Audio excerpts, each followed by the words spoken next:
Salut à tous, j'espère que vous allez bien. Voilà maintenant notre exercice d'application numéro 2 en ce qui concerne la statistique. On avait vu l'exercice numéro 1, notre premier exercice d'application. Et dans cette vidéo, là où on a fait l'exercice d'application numéro 1, vous allez voir juste dans la description le lien pour télécharger le document de statistique où on a tiré cet exercice. Alors, sans plus tarder, pour ne rien perdre du temps, tel que vous voyez cet exercice va nous résumer vraiment grosso modo ce que nous avons fait sur la statistique. Et l'exercice d'application numéro 2 sera de façon séquentielle. On va chercher à traiter par partie. Alors, sans plus tarder, on va donc débuter. À l'oral d'un examen, chaque candidat est interrogé en première langue où il obtient la note X. Dans la première variable, c'est X. Et en seconde langue où il obtient la note Y. La note Y. Deuxième variable. Et c'est noté sur les résultats obtenus par son candidat. Donc ici, nous avons déjà l'effectif total égal à 100. Sont donnés ici dessous. Alors, voici donc les tableaux double entrée, c'est-à-dire statistique à double entrée, X et Y. On nous demande donc de représenter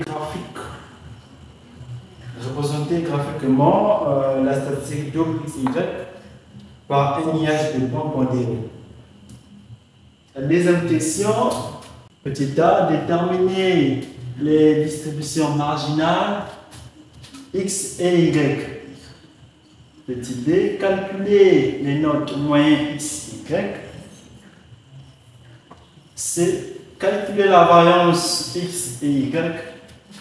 On déduire l'inertie minimale de cette série statistique.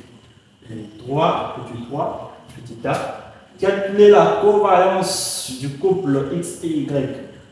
Déterminer, petit b, déterminer les droites de régression.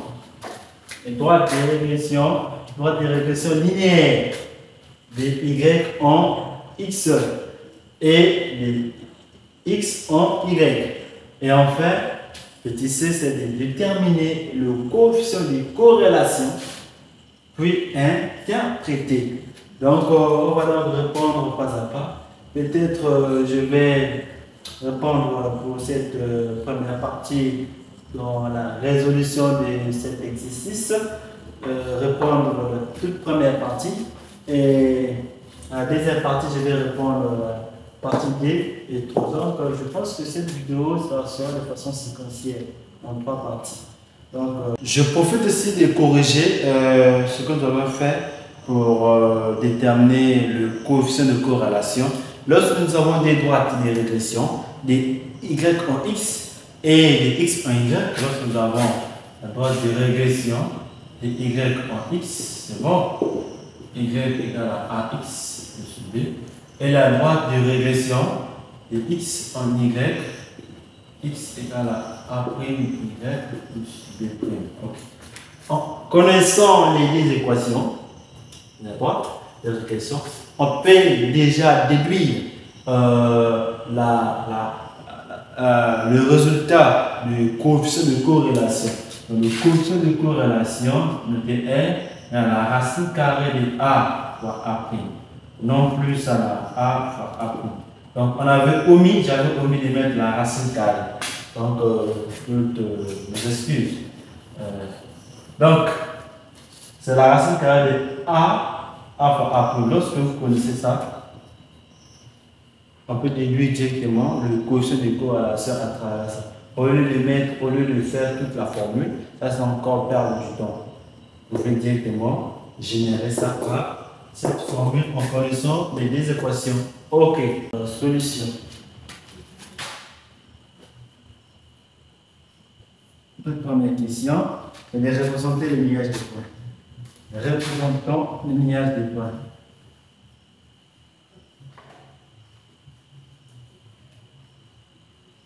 liage des points. OK.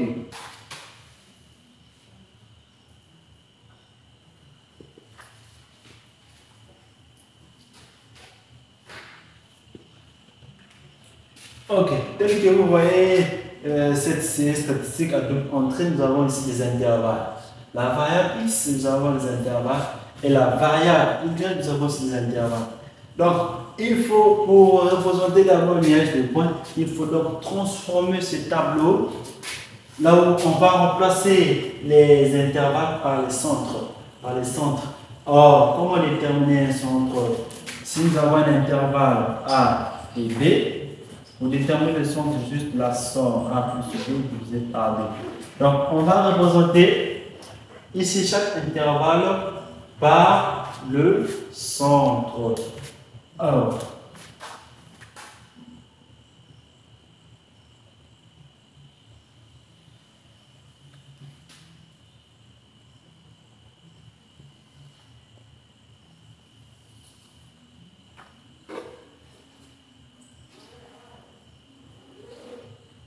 un, 2, 3, 4, 5. 1, 2,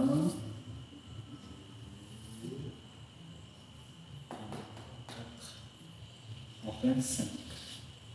OK. Ici, 1, 2, 4, 2, 4. OK.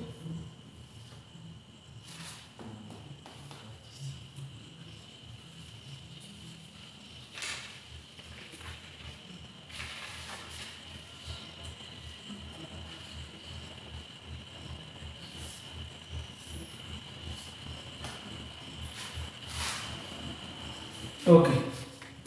Le centre, c'est quoi? Le centre, c'est la somme divisée par 2. Donc, 0 plus 4 égale à 4 divisé par 2 égale à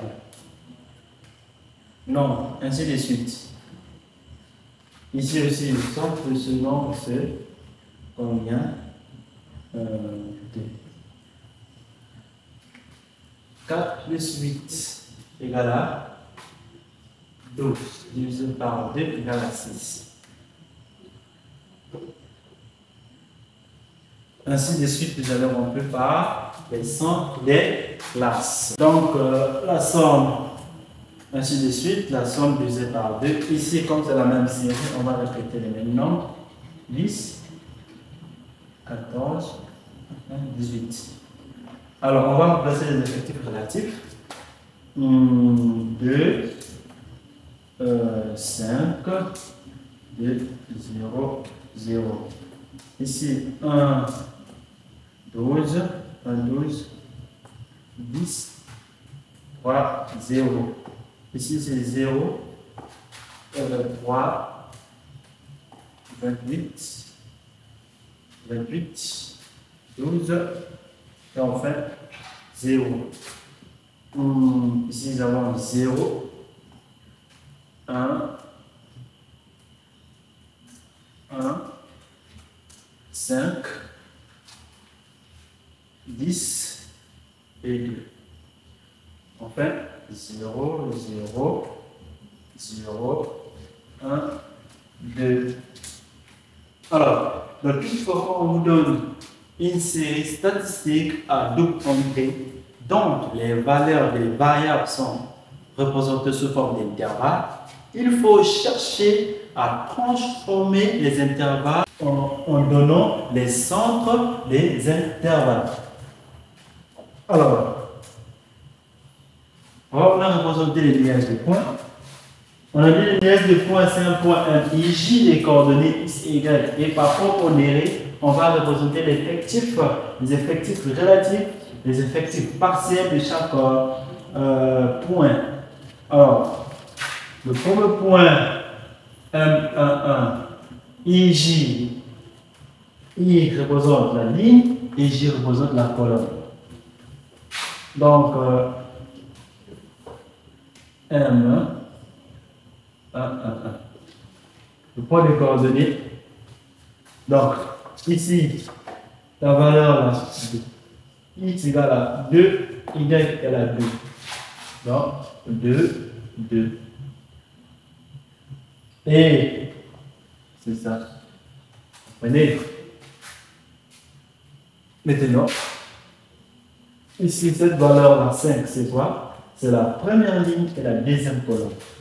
Voilà, première ligne, deuxième colonne. Ici, x égale à combien? 6 et y égale à 2. Voilà, c'est 5. Ici, maintenant, 2 là. Toujours première ligne, troisième colonne. Première ligne, troisième colonne. Le délai est quoi? X égale à 10. C'est un point qui a pour reconnaître x égale et il est toujours. Voilà. C'est combien? C'est 2. Ici, maintenant, 0, 1, combien? Première ligne, quatrième colonne. 1, 2, 3, 4, quatrième colonne. Première ligne, quatrième colonne. Nous avons l'axe des abscisses, c'est combien? 14. Et l'axe des ordonnées, c'est toujours 2. Et 0. M, combien? Voilà. Ici, maintenant, M1, 5. Voilà. Ici, 0 là. Quatrième colonne, 1, 2, 3, 4, 5. Voilà. Première ligne toujours. Donc, x égale à 18 et y égale à 2. Voilà. 0. Maintenant, on passe à la deuxième ligne. Deuxième ligne, première colonne.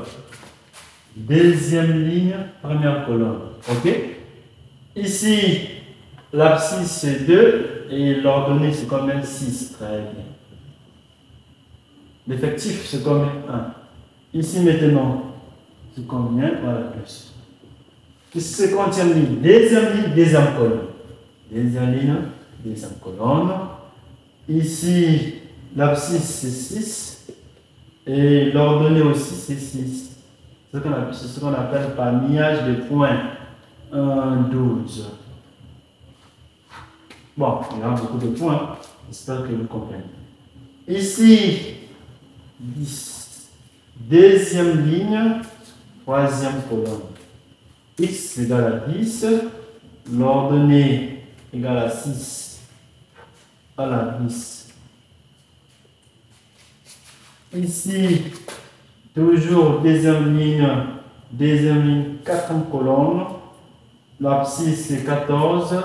Et en fin de compte, l'ordonnée c'est toujours 6. C'est 3. Et enfin, ici 0 sur cette ligne. Deuxième ligne, cinquième colonne. On aura l'abscisse c'est 18. Et enfin, l'ordonnée c'est combien? 6. On a fini avec cette ligne. On passe à la troisième ligne. Troisième ligne, première colonne. La valeur. Troisième ligne, première colonne. Donc, l'abscisse de 2. OK. Et l'ordonnée, c'est 10. 0. Alors, M, 3, 2. Toujours troisième ligne, deuxième colonne. L'abscisse, vous avez compris, donc je vais aller taper. L'abscisse, c'est combien? L'abscisse, c'est 6. Et l'ordonnée, c'est toujours 10, je pense. OK. Et c'est quantième, voilà. 3. Troisième ligne, troisième colonne. 10. 10. 28. M. Troisième ligne, quatrième colonne. 14. 10. 12.